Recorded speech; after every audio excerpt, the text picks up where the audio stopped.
Hello everyone, आज हम बात करेंगे इनकम टैक्स बिल 2020 के बारे में।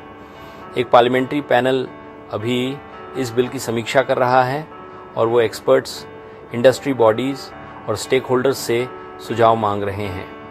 अगर आपके पास कोई सुझाव है तो आप अपने विचार इंग्लिश और हिंदी दोनों में डायरेक्टर को parliament house annexe, new Delhi में भेज सकते हैं। मद्रास हाई कोर्ट ने हाल ही में एक फैसले में कहा है कि पार्टनरशिप फर्म से मिले पार्टनर्स के रेम्यूनरेशन और इंटरेस्ट पर इनकम टैक्स एक्ट के सेक्शन 44 AD के तहत प्रेजम्पटिव टैक्सेशन नहीं लगाया जा सकता। ये सभी टैक्स प्रोफेशनल्स के लिए बहुत महत्वपूर्ण है। अब सेबी की बात करते हैं। उन्होंने क्रेडिट रेटिंग एजेंसीज के लिए नए नियम जारी किए हैं जो 22 अप्रैल 2025 से लागू हो गए हैं। इन नए नियमों में ग्रुप कंपनी की नई परिभाषा और ESG रेटिंग प्रोवाइडर्स के लिए सब्सक्राइबर पे बिजनेस मॉडल शामिल है। दूसरे फाइनेंशियल रेगुलेटर्स के तहत ESG रेटिंग एक्टिविटीज़ का दायरा भी स्पष्ट किया गया है।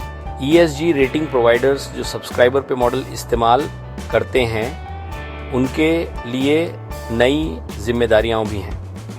उन्हें अपनी रेटिंग सिर्फ पब्लिक जानकारी के आधार पर देनी होगी और सबसे कम फीस उन सब्सक्राइबर से ली जाएगी जो खुद रेटेड एंटिटी या उसका ग्रुप एसोसिएट है। सिर्फ रेगुलेटेड ग्रुप कंपनीज या एसोसिएट्स जिनके मुख्य काम के लिए ESG रेटिंग ज़रूरी है वही सब्सक्राइब कर सकते हैं ताकि कोई कॉन्फ्लिक्ट ऑफ इंटरेस्ट ना हो। साथ ही रेटिंग रिपोर्ट सब्सक्राइबर्स और रेटेड एंटिटी को एक साथ शेयर करनी होगी और उन्हें कमेंट्स के लिए 2 दिन का समय दिया जाएगा।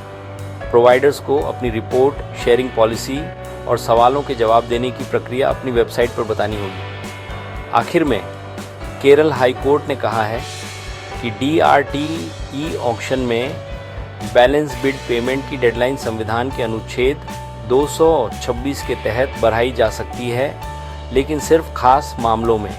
आज के लिए बस इतना ही। अगर आपके पास इनकम टैक्स बिल 2025 के बारे में कोई सुझाव या टिप्पणी है तो अभी अपनी बात कहने का समय है और अपडेट्स के लिए बने रहें।